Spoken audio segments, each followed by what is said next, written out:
taught you how to drive again? See, don't Sorry, overflog it. We know you taught me how to drive. That's okay. We know you taught me. But you taught me like when I was perfecting it, let's be clear. Okay. Let's even talk about why we named this thing Pointblank. Okay. So we named it Pointblank with the Adeyemi-Levites because I can't wait to first finally be able to. And then we got married, and the truth is, I was actually afraid. despite the fact that my wife had been driving, she had been driving an SUV for a long time before we got married. So she coming to that level with me, and she not complaining. Yeah, what you know, you're a very good woman. Wife. See whatever we give you.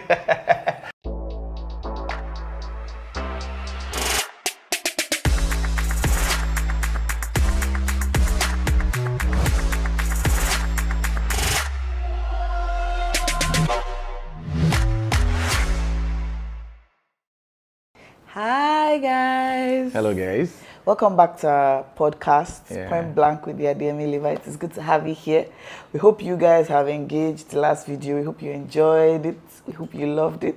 We'd like to remind you to, engage on the video. Thank you. So today we have a very, very, very interesting topic. Very interesting topic that I would like to discuss. And Okay, it's before we talk about the topic, Okay. let's even talk about why we named this thing Pointblank. Okay. So we named it Pointblank with the Adeyemi-Levites because, like we said in the previous edition, the previous podcast, that we want to be answering certain questions or touching certain areas that maybe you go to church, you don't get to hear it in church, or you even have questions nobody wants to answer or talk about, or maybe they even will shame you in asking these kind of questions. We really want to touch them because we believe that those things are real issues in the kingdom. And there are real issues in life. For those who are going to be watching this who are not Christians, because that's part of it. Our audience, we want to cut across all kinds of people, religious, irreligious, whatever it is. All right, yeah, so that's why we're doing this. Yeah. So it's point blank. We'll say things point blank. We'll say it as they are, as much as God gives us the grace to. We All right, try not to shy away from anything. Yeah, from anything we need things to that really talk happen in about. life, things that you're not allowed to think or you're not allowed to, to even imagine, but that goes on in the lives of everybody. Exactly. We want to shed light on those things and demystify, Yeah. and do that. So All today, right, so today, we're talking about things that we wish we knew before we got married. or things we wish we had done before we got married. What are the things that one should, do or should have or should The basics. become or should be before you got married, before you get married? Yeah. So, all right, so let's talk about the ideal first. That's what we wish we had done before we got married. okay. So for us, for me, you talk about yourself, but we are us anyways. For me, I think the first thing I would have loved to do before we got married was to have a lot of money. Yeah. There were many things that we argued about unnecessarily. That we even suffered unnecessarily when we just got married. I remember very well, you were pregnant. When we just got No, married. you were pregnant when we got married. You were pregnant early 2017. We got married December 2016. Yeah, got pregnant early like 2017. 2 months after. Yeah. And I remember very well we did not have a car. And our neighbor had to offer us their, what's that car again? That's their old ML 350 Benz. Then I was learning how to drive. That's another thing. I didn't know how to drive before getting Who married. taught you how to drive again? See, don't Sorry, overflog it. We know you taught me how to drive. That's okay. We know you taught me. But you taught me, like when I was perfecting it, let's be clear. You didn't teach me how to drive per se. I went to a driving school, but I didn't have a car to drive with. So when I got married, you now taught me how to perfect my driving. Maybe that's the right word. Oh, okay. They're one of the many. Yeah, so we didn't have a car before getting married. So when my wife was pregnant, at first antenatal care, then I was in investment banking. I couldn't even follow her for antenatal care. So she went alone, and my neighbor, by one way or the other, just found her. Wasn't it on bike? Yes. On bike, and my wife was pregnant. To be fair, my mom didn't used to let us go on bikes. Her mom never me going on bikes was a Her mom had a car that she was going to offer us, but we used to be like, that she too needs a car. We can't be inconveniencing her. So we tried to do Uber, But I can't remember what happened that day. No, that's what I'm Like, trying to she couldn't- explain. yeah. That I actually enjoyed the riding of bike. It was sweet because Auntie, I had not enjoyed I it. mean, I did not enjoy the experience of being I had told not- that you're on the bike. I had not enjoyed it before marriage because my mom. Yeah. I mean, my mom works in Lut, A&E. You know all the things that happen with bikes and accidents. And going on bike to me was fast, thrilling. The breeze that would blow on you. It was exciting for me. So any opportunity I had. Mr. Junaid, if you're watching this, God bless you. Thank you so much for helping our lives that time. Caught her on the bike and was like, hell no, like you're pregnant. You can't be on the bike and all that. So he offered us the car. We were able to use that car like a couple of times, and then God really helped us. I think some weeks after that, we were able to put funds together and we got a car. That car is another story for another day. The car served us so well. It was like angels arranged that car for us, let's use that word. But before that time, the Uber guy used to use us to cruise. That guy will call him, because he had an Uber guy, that's all he does for us. He will cruise us, he say he's coming, we finish church, we'll be waiting for him, he won't come, and we don't want to take all these yellow cabs, that one does not have AC, that kind I of didn't stuff. mind though. That's another good side of it didn't mind anyways. though. Yeah. People Despite the like- fact that my wife I had been didn't driving, mind though. she had been driving an SUV for a long time before we got married. So she coming to that level with me and she not complaining. Yeah, what Rainier, you know. Yeah, very good woman. Wife. See what we give you. Yeah, so I mean, that was actually something that was a big deal for me. Like, I wish I had a car at least before we got married. I wish I had Your more money. mindset before we got married, like you didn't even We think we're it even was- going to talk about the mindset. That's Yes. another thing. The mindset was very weird, actually. So now, in retrospect, we are saying this, but then it was like it wasn't a necessity to you. to me. Like, I felt like, because we had over $500,000 naira in treasury bills when we were getting married, and that $500,000 naira then was some money. That was like after we have taken care of basic things we needed in the house, we furnished the house, did everything. We still had over $500,000 naira in treasury bills. So we're like, okay. But when it dawned on us was when that experience happened, and it was like, see, you're saving money, keeping money for what? When the And I real could have quality of dodged life. him that day, but I greeted him because I was excited. Like, I'm faster than you on this bike. So the real quality of life. So we had to just liquidate the investment and just fund the car we bought. And since we started driving that car, I can't remember the last time I said I want to take a stroll again. Like, I could see the difference between having a car and not having a car. It's a world of difference. Now I'm a car freak more than my wife. And it's very clear that it could have actually made life easier. So if you have money to buy a car before getting married, as a young man, I'm advising you, don't let them be using you to cruise like she just used to cruise now that she doesn't taught me how to drive. It's not a bad idea, but buy a car. Start. I mean, it changes your perspective about life, changes your perspective about a lot of things. Then number two, apart from even that perspective thing, even for security reasons, a lot of things are going on right now that are not right. Kidnapping out there, people entering bus early in the morning and they're getting kidnapped, being robbed. Just no matter how small that car is. So that was what we now did. We got a Honda CR-V 1999 model, very old car, but it worked. That car worked. Saved us So well. When we're thinking of buying a property somewhere around the Bejuleki, that's the car we used to cruise to go to that side. It served us so well. Yes, So I think just get a car. Basic. That's one of the things I wish we had before we got married. Apart from that, I said money, so money can buy a car. Apart from that, there were some arguments we had that Before were you very... move to another topic, I Okay, go just ahead. want to say something on that also. Yeah, sure. Like, I think one thing I would like that I wish maybe that we paid attention to, or that I would like people to pay attention to before they get married, actually, is like being big on experiences. Like, I'm not saying that you should. You should be wasteful or... Yeah, I'm not saying you should be wasteful or you should like eat your seed or like not think about the future. Yes, the future is very important and you have to think about the future. But there's something I used to say then that I remember has been like a mantra for us, kind of like, if you are too conscious of busy the and future. too conscious of the future, you can actually Lose out on the present, yeah. And then by the time you get to the future, it's just like those examples of, you know, people that say that, oh, they were working for their families and their children didn't see them, their wives didn't see them. And then when they're like 50, they now hammer. and then they look But back by and the that time children it's don't know old. them They anymore. can't even live in a duplex because they can't climb the staircase anyhow. That's not even what I'm saying. That's Yeah. not even like, and that their children don't even know them. Their children are not close to them. Their wives don't know how to they be are with apart, them. yeah. Everybody can't wait for him to go out so that they'll be free and Yeah. be normal. So if you are too conscious about the future and protecting the future, that you lose the present, I think it's a disadvantage. So pay more attention to experiences and like the present. Like now we advise people, like if you can afford it, if you can have a honeymoon. It doesn't have to be outside the country. Yeah, so that's it doesn't another have thing to we be missed a out on. resort. We didn't It doesn't have a have to honeymoon. be. It can We did just honeymoon be, in our bedroom. Yes, we're in our house. It doesn't have to be anything big or anything major. Even if it's the hotel or the guest house or the lodge down, your street, but like in another Just have street, something, somewhere. yeah. Go somewhere, have Experience. experiences, just both of you. Because the truth is, the life that you guys would have as a husband and wife dramatically changes once children come in. Very true. So that's my first Let me even shed more light on that further. So when she says experiences, let me give you practical examples.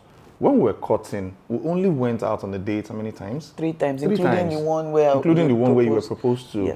Imagine going on a date 3 times throughout the 3 years. 3 years. So it's like doing a date once in a year.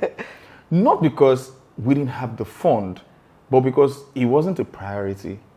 But in retrospect, now that we're in fact, saving for our future. Like we were saving money. let me even tell you what I feel. I mean, the way I feel right now about it is that now we go out often, and I can see the joy it brings to you. I can see the peace I enjoy when I take you out more.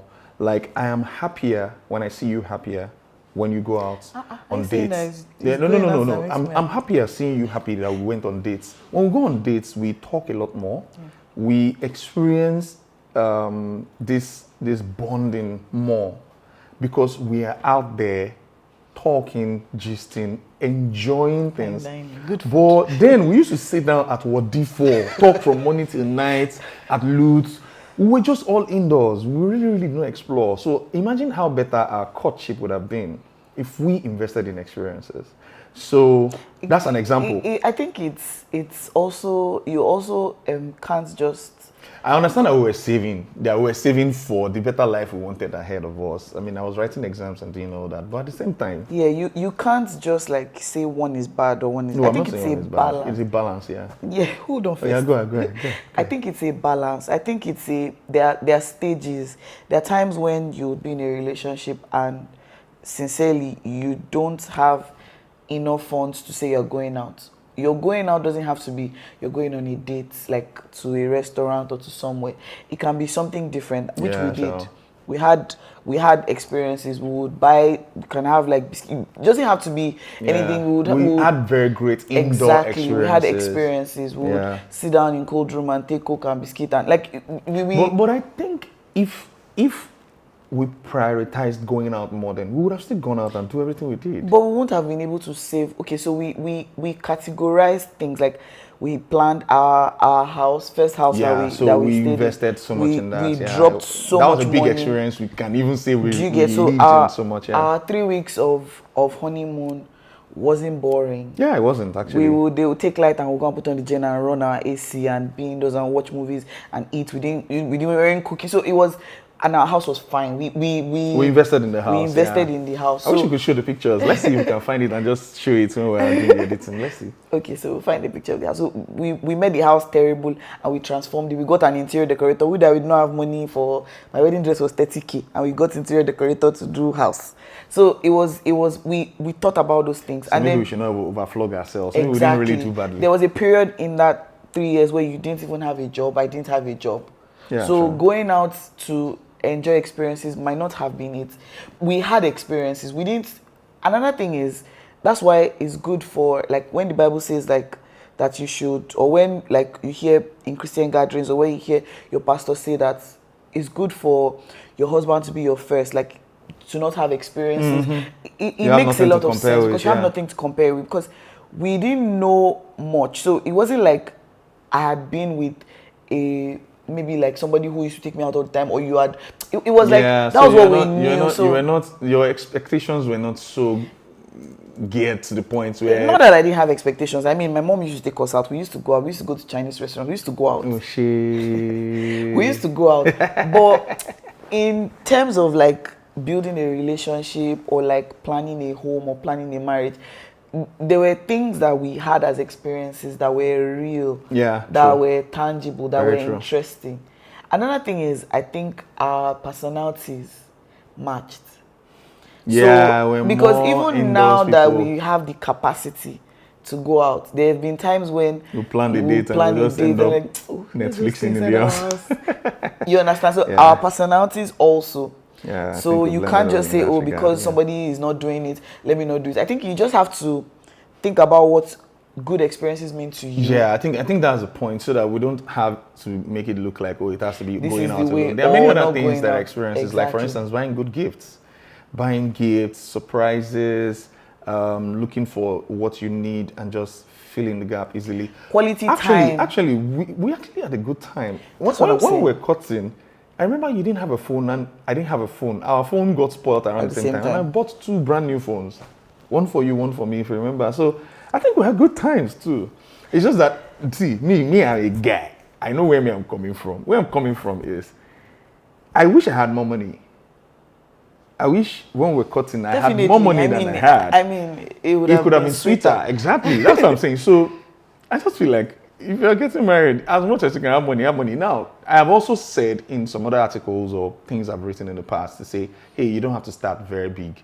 And that, I think, is what we first of all talked about. When we talked about, oh yeah, we didn't have so many experiences, but the experiences we had, we can still remember and we cherish them so well. So I think the balance is this: have enough money as much as you can, but don't stay until you have enough money before you get married, right? And at the same time, have priorities well set. Yes. Like, both of you should define what great experiences mean to both parties, and then it's easier for you to now fund those experiences. So there are certain experiences that we have right now that we're funding because we have the wherewithal. There were points in time when those things were not there. All right. So it's good to know what you want, know how much resources you have, and be able to manage it as much as reasonably possible. Yeah. You get? All right. So, I mean, we've talked about money. Is there any other thing? Linking to money or like Any other something thing? Like, else. okay, for instance, there were things we wish we had or things we wish we knew Things for we wish getting we married. knew Yeah. before getting married. Well, this was something that we knew, but like so it's not just going to be things that we wish we knew. It's things I wish we knew and things that I wish other people also knew. We knew that the wedding day was not the most important day. Yeah. And I'm happy we knew that. Yeah, that one. Ah! But that is also linked to our personalities. Yeah. So yeah. the most or the least amount of money that we spent on starting life, doing anything, was actually spent on our wedding. My wedding Very dress true. was 30K. Yeah, I remember very well. Salash, my mom's My tailor. suit, I Made went to Lagos Island, picked Made my- suits for made my myself wedding- and made my my wedding dress. best man. The shoe was made by Double B's. Shout I mean, out. the shoe, that's the most expensive shoe I've ever bought in my life. At that time. That time. It was 30K. 30K that time was a lot of money. Yeah. But I mean, I had to do it. It was 30K for 2 shoes, right? Yeah, 2 shoes. Was it one, 2 shoes? Okay, one it was for 15 one for trad church, and one for for trad. church. Yeah, so it was that. So I think then we were clear about what we wanted. Yes. In fact, the way it was that I wasn't sure if I should tell you that, babe, if I have my way, I don't want to do reception. Oh. My wife just lamole one day like that and just said, if I have my way, I don't want to do reception. I first of all was like, hey, this must be the Holy Spirit. And then we started planning our wedding. And guess what? We didn't have reception, but people ate. I remember very well, we shared food and drinks at church. Her mom had reception in her own house. So it's more or less like there was still reception, but it's like they had reception in our absence. Because we were just at home enjoying ourselves. Because I wasn't gonna have it like, we have to get home fast today. Like, what's going on? This pastor was wasting time doing church service. So we needed to go home, praise the Lord. To do what? Praise the Lord. To open the bottle of Coke. But we still had people that came to our house that one is another story. Some of my friends came and they started banging the door. I'm like, what kind of... And we're like, if we're what quiet, kind of people are these if ones? they bang for 5 minutes and nobody answers, they will go. And after 5 They minutes, knew we were inside. they know people are waiting for us to go. We're not going anywhere. You know yourselves as you're watching these things. You know yourselves. All right. So apart from money, I also think that I would have loved to have built like my career up to a point where I won't be needed to be going to the office physically, where I can actually work remotely and get things done. But that one is like in that climb, it wasn't really a thing. Remote work wasn't a thing. Remote work wasn't a thing. But I mean, I know people who also had that freedom at that point in time, and they had their businesses and it was working well. But that's just an ideal, because now on the long run, we only suffered that for like 6 months doing investment banking and just got married. We had to. It took a toll. It took a toll on our marriage. First 6 months, I wake up 5 a.m. in the morning, and I'm not back home until like 11 p.m. in the night, and we just got married. It was very troublesome for us. And I remember during working hours, during break time, I'm going to one corner to talk to my wife, my newly wedded wife.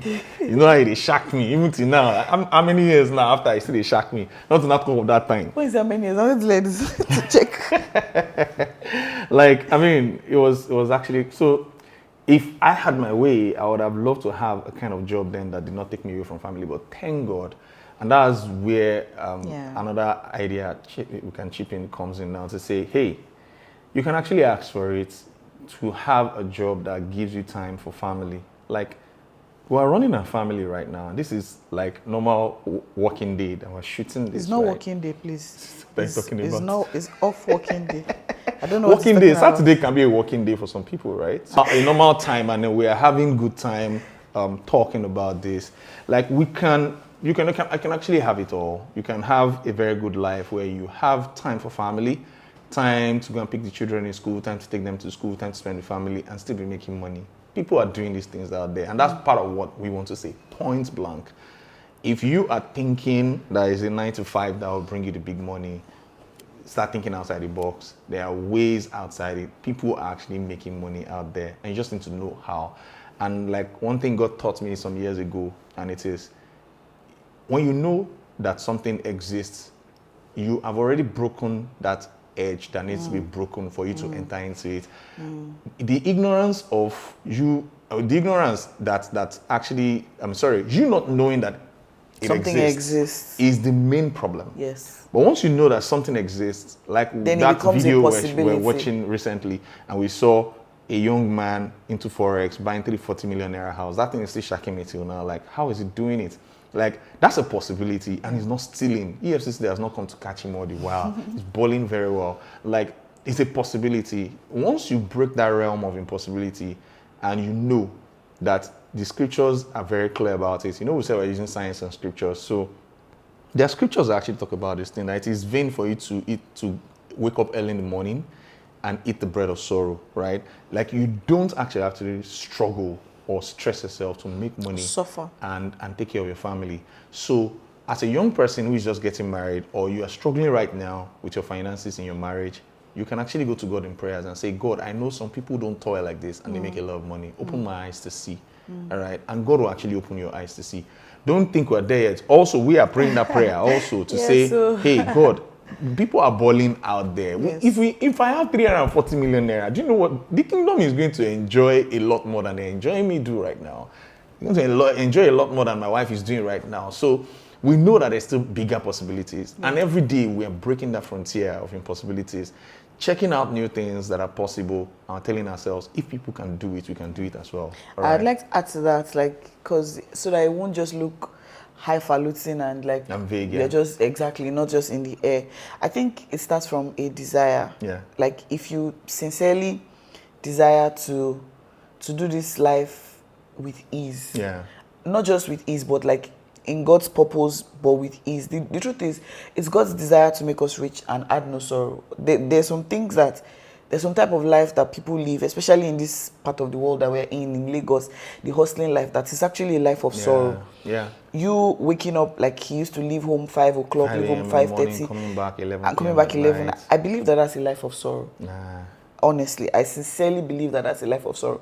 Because you go out, you're stressed, you come back, you're not productive at home. You can't be present. Like I remember then when Sorry, before you go ahead, I like the fact that you're not being politically correct about that. You're saying it point blank that actually that's a life of sorrow. it's a life of sorrow. There's no how. I remember very well. It was a very frustrating experience. Very frustrating experience, and I believe strongly that you were not happy a lot of times during that time when we were. Not like I wasn't happy at you. Like no, you were you're doing not happy anything bad. with the marriage. But it was just like because I came from a home where like there's always someone around. Like, and I like to be around people that I love. Like I want to be around you. We don't have to be talking all the time, but I just want to be around. Like I want to be in your space. I want to be in your corner. And then I didn't have that. And then it was just me. So it was frustrating. And then at that point in time, early pregnancy, like all the symptoms, I was just alone. Like I would not turn on any lights. I would just sit down in the room in the dark, close all the curtains. Because number one, I was supposed to have started a job. I was waiting for the job to click. The job didn't click at that time, so I was home. If I was probably going to work and coming back, it would have maybe been easier. Yeah. But I was home all day alone. Then when you come back home, I understand that you're spent, but I still want you to sometimes talk I remember to me. very well. Then And then be you eating want to and eat I'm and you're sleeping. and I would now be balancing like, how can I expect you to be awake from a part of me that is not understanding like you should want to at least spend time with me. So it was a dark period. Yeah, and that's sorrow. That's not God's intention for man for us to have. So that's it. What I was trying to say is desire it. First of all, desire that or believe that it's God's intention for you to actually enjoy your home, enjoy your life, not hustling, not struggling. I don't think hustle is a good word. When people say, "Oh, are they hustle? I don't think hustle is a good word. It's not a good word. It's directly linked with struggle and sorrow. Yeah. And so if you desire it and you walk in God's will and you listen to God's like instructions, I believe that there's a way that every man can go that he would, be there for his family. A woman would be there for her family without struggling, without hustling, and having it. Yeah. So. Yeah, the reason why I paused that time to say I like the fact that you talked about it point blank because that's part of what we're all about here. Like we want to be saying certain things that people might find it they might not like to say it because they don't want to probably offend people out there. But hey, we have to say it as it is because we would rather want you to know the truth and let the truth set you free than to be shying away from it. If you are living in an environment where you have to travel for 2 hours to get to work, 2 hours to get back, that's not a good life. I'm saying it point blank. That's not a good life. I also want to say something before we go. Maybe that's my last point. But another thing I wish I knew before we got married is now it sounds. Are you sure we're not going to even extend this thing to another podcast episode? Because it looks like there's a lot to talk about. No, this is just my last thing. Okay, let's see. It's about the way I was, the state I was in, the states that a number of Christian girls are in before they get married. Like, yes, there was the, I'm going like in the sexual route or intimacy route. Like, there was the bish, there was the everything that was happening before we got married. Like, I can't wait to first finally be able to. And then we got married and the truth is, I was actually afraid. And I was scared. That's our next podcast session. We're going to talk a lot about it. Apart from the initial fear of actually seeing a naked man, apart from that fear, there was also the sex is not going to be happening every day all the time. Yes, you get married and you we even beat a record. I don't know, but subsequently, when children start coming, when you go to work, you come back, you're tired. It might not be every day. You might have to schedule and plan. So it's just something that, I wish I knew, and I wish a lot of people also know that. Prepare their minds for it. That there are stages. There are stages in marriage. Yes. Yeah. So I think there's a lot to say about things we wish we knew. and I'm not sure if this episode will be enough to actually capture it. So if you guys have questions on topics that you'd like us to talk about, what we wish we knew, maybe you, they yes, can ask, points, like Abby. maybe, yes, like You don't if want us to make it into a intimacy, series, Abby. no, maybe like intimacy, She's whatever it anti-series. is, whatever it is that you want us to talk about, yes, let us Okay, know. so I think Don't forget to subscribe, share, like, comment, and follow us on all our social media platforms. We don't want this thing to be too long. Just like my wife said, just subscribe to our YouTube channel, the Adeyemi-Levites Family Systems Consulting, and also join us on our social media platforms, Adeyemi-Levites.co, Adeyemi-Levites, and then Nifemi_Adeyemi-Levites. There's no Levites there. It's Nifemi_Adeyemi, rather. Forgive me. So Nifemi_Adeyemi. Yeah, so to book sessions with us, just go straight to www.adeyemi-levites.com, and then you see all our services there. Just click. If you want to talk about premaritals, just click. If you want to talk about counseling, just marital counseling, any general counseling you want to do about marriage and there's relationships, something just huge click. coming. And something huge is coming. Huge. We can't say anything about that right now, but we are going huge. we're going to unveil it with time. All right. So thank you very much, right, guys. We hope you enjoyed it. Cheers. Bye. Yeah, bye.